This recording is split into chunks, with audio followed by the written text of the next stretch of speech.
ইসলাম কি নারীদের প্রাপ্য অধিকার থেকে বঞ্চিত করেছে? ইসলাম কি নারীদের ঘরে বন্দি রাখতে চায়?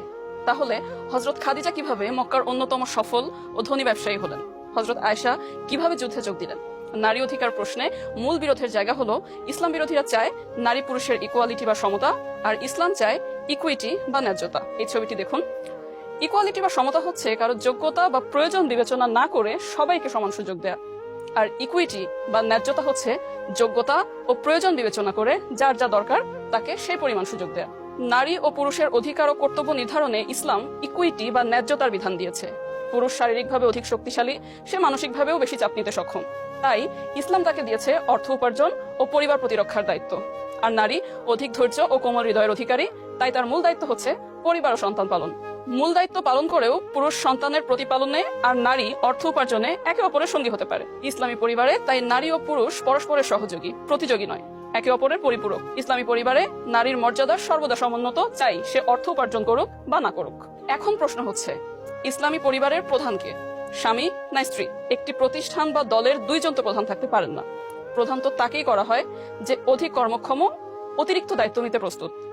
কোরআন তাই নির্ধারণ করেছে ইসলামী পরিবারের প্রধান হচ্ছে পুরুষ। তবে একই সাথে আল্লাহ ঘোষণা করেছেন পুরুষের উপর নারীদের সেইরূপ ন্যায্য অধিকার আছে যেমন তাদের উপর পুরুষদের আছে। আল্লাহ রাসূল সাল্লাল্লাহু আলাইহি ওয়াসাল্লাম বলেছেন, তোমাদের মধ্যে সেই ব্যক্তি সর্বোত্তম যে তার স্ত্রীর নিকট উত্তম। বাস্তবতা হচ্ছে সঠিক ইসলাম চর্চার অভাবে আমাদের অনেক মুসলিম পরিবারে মেয়েরা তাদের প্রাপ্য সম্মান বা অধিকার পায় না। তারা অনেক ক্ষেত্রে নির্যাতনের শিকার হয়। কিন্তু এই নির্যাতনের জন্য ইসলামকে দায়ী করে ইসলাম বিরোধীরা যে ইকুয়ালিটি বা সমতার ধারণা নিয়ে এসেছেন তা আরেকটা বিভ্রান্তি। ইকুয়ালিটি বা সমতার কথা বলে তারা পরিবারে স্বামী স্ত্রীকে পরস্পরের মুখোমুখি দাঁড় করাচ্ছে, একজন আরেকজনের প্রতিযোগী হয়ে উঠছে। এর ফলশ্রুতিতে বাংলাদেশ সহ সারা বিশ্বে পরিবারগুলো ভাঙনের মুখে পড়ছে। বিবাহ বিচ্ছেদের সংখ্যা উল্লেখযোগ্য হারে বাড়ছে। বাংলাদেশ পরিসংখ্যান ব্যুরোর 2022-এর জরিপ অনুযায়ী ঢাকায় প্রতি 40 মিনিটে একটি করে তালাক হচ্ছে। একটু ভেবে বলুন তো, নারী পুরুষের মধ্যে কি সত্যিকার অর্থে ইকুয়ালিটি বা সমতা স্থাপন করা সম্ভব? একজন পুরুষ কি পারবে সন্তান জন্ম দিতে, বুকের দুধ খাওয়াতে, সন্তানকে মায়ের মতো করে যত্ন নিতে? ইকুয়ালিটি বা সমতার প্রশ্নে পুরুষ দলের বিপক্ষে কি পারবে নারী দল ফুটবল খেলতে? আপনার কি মনে হয় না ইকুয়ালিটি বা সমতার কথা বলে মেয়েদের সাথে এক ধরনের প্রতারণা করা হচ্ছে?